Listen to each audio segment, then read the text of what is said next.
Here, it's the ultimate destination for everything automotive. I'm Philip. And I'm Skylar. Where we talk through cars from A through Z. Today we're talking about Cadillac. That's right. Thank you, Philip, for that start. But whether you're a petrol head or just curious, fasten your seatbelts because this is Gearheads, where the journey begins.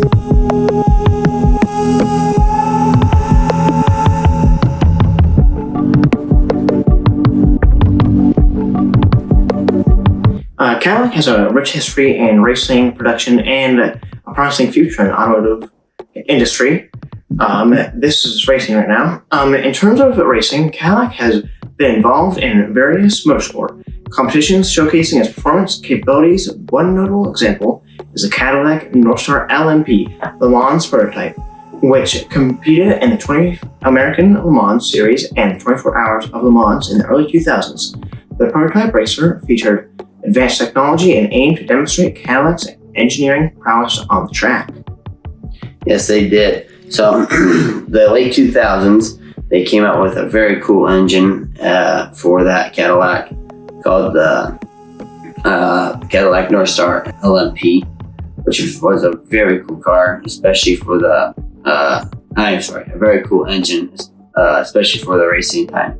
So, to give you some specs, it made 300 horsepower and was a 4.6 liter.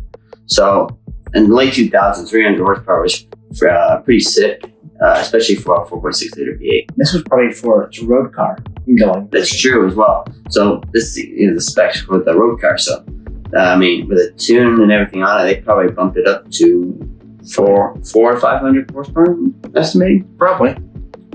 And then that car itself, they have a newer version, which looks very good, very, very good. We'll get on that in the next paragraph, but it definitely looks good, and it is pretty fast to go around. Then going on, furthermore, Cadillac has also participated in the prestige ISA WeatherTech Sports Car Championship with its Cadillac DPI VR prototype. The endeavor has been highly successful, with Cadillac securing multiple championships and victories against formidable competition. The DPI VR is powered by a potent V8 engine and boasts aerodynamic efficiency, reinforcing Cadillac's commitment to performance and innovation in motorsports. Yep, so that DPI VR, which is quite an interesting name. I don't know if I would ever use that name for a race car, but hey, doesn't matter because that car looks very cool and they definitely did a good job on it. And that thing is mid-engine and just looks really cool, don't you say? What did you say? So, but there's not much to go on about it because it just was a very well built race car. Looks very good, and from like all angles, just kind of neat looking. Kind of looks like a shark, or like a shark front end, or I don't know, just something like when I think of something aerodynamic, I just randomly think shark because of the way that they kind of look. Because it's like pointing, it just goes out. I don't know why. Yeah, some specs on the engine is a V8, 670 horsepower roundabout in that area, and it's 5.5 liter V8. Yep. Naturally aspirated. Pretty good. Yeah, it's very good for that car. And it's got, in Le Mans, it's got a bump starter, which is, like it's sounding. It's where it turns it's electric, then it turns into engine noise.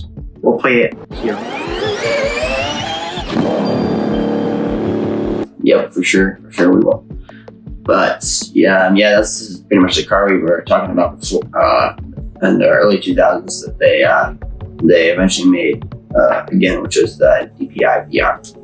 And to transitioning to their production vehicles, because those are the cars that we can actually buy, Cadillac has established itself as a premier automotive brand renowned for luxury and comfort and cutting-edge technology. The Cadillac lineup featured a range of vehicles, including sedans, SUVs, and high-performance models, catering to diverse customer preferences. Notable models including the Cadillac Escalade, a full-size luxury SUV, simultaneously with opulence and refinement, as and the Cadillac CT6, a luxurious sedan offering an advanced driver's assistance system and sophisticated amenities. So both cars are definitely just mainly luxury. So that Cadillac Escalade, which we'll show right here, but they definitely, that thing's beautiful. The interior just to die for, you know what I'm saying? But they they have a new one out called Cadillac V, which is like a supercharged V8 one. You can correct me if I'm wrong, but that thing is a monster. More or less, it's like a competitor. The Escalade is a competitor to the Lincoln Navigator, I believe. And then, but the CT6 and the CT6 is a very good looking car. They have this one called the Black Wing too. It's very gorgeous. They also have a supercharged V8 in that one, which is very cool. And they have one tuned by Hennessy, which produces 1,000 horsepower. Supposedly, I don't like Hennessy, but that's definitely your guys' opinion. But I mean, for example, in Top Gear, they had a race between the Demon and then the Camaro 1000 Hennessy, and which is called the Exorcist, I think it was called.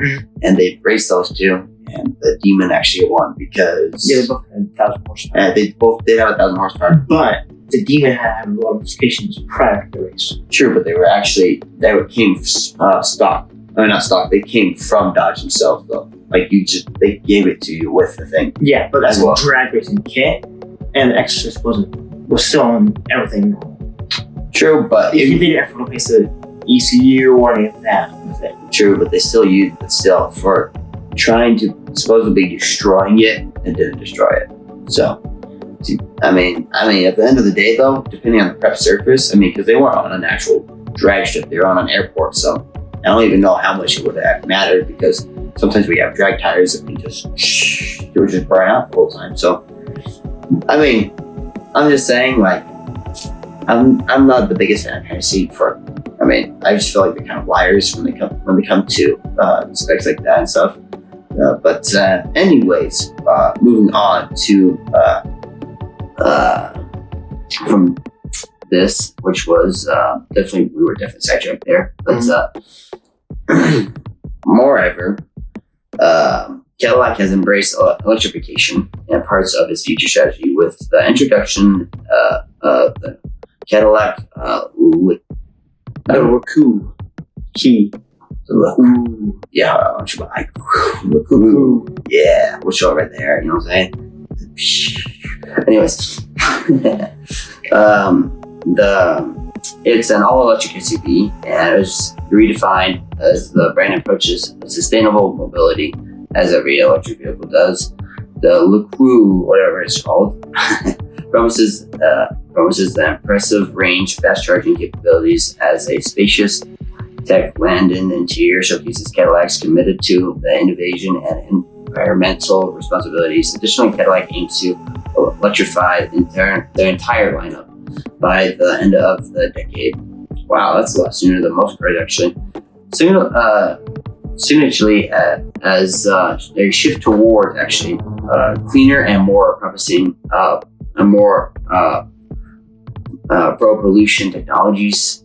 I don't know about that. I'm not fully convinced that electric is got like full like removing pollution, but no, it's not. But I will say this: it is trying to be at the end of the decade, but most car companies have been trying to do electrification by 2030. Right. But now most of them are pulling off that. Right, they're actually pushing away. Actually, I know Chevy, General Motors, instead of buying most of their most electric things, like because Ford spent like $250 million on just electric, the production of electricity, but General Motors, GM, they actually spent most of the money into V8s or just engines themselves, and so they're actually pulling off the lineup too, and so maybe Cadillac is going to change or maybe what they might do is they might have Cadillac speed the electric